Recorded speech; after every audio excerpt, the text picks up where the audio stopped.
هجلد لكم 3 انواع من الزباين انا نفسي انقرضوا من الدنيا كلها. يلا بينا.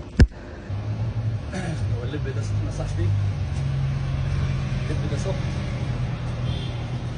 وبعدين يعمل لي في اللب كده. ده اول واحد.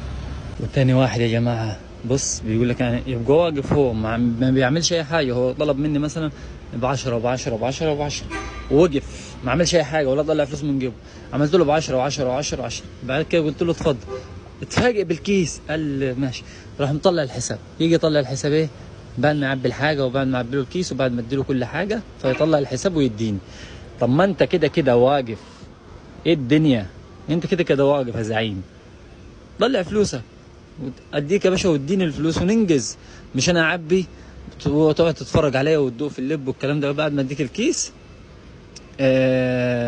روح ايه تقعد لي ساعه تطلع في الفلوس وتعد فيها. طب ما انت كنت واقف.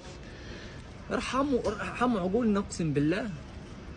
تالت واحد ده ملوش ورق. ايه يقول لك ده بكام وده بكام وده بكام وده بكام. طب هجيلك اخد كيلو كيلو كيلو كيلو مش عارف ايه وبس تظبط لي السعر يا عمي ماشي تمام وكل حاجه. وفي الاخر وفي الاول والاخر يقول لك ايه هات 5 جنيه للبيض وتوصى بس. يعني هو بيديك نبذه على ان هو هيشتري كميات وفي نفس الوقت علشان تتوصى بيه بالمره يعني. هو اصلا ولا هيشتري كميات ولا نيله بس هو بيقول لك كده علشان تتوصى بيه. ايه الدنيا.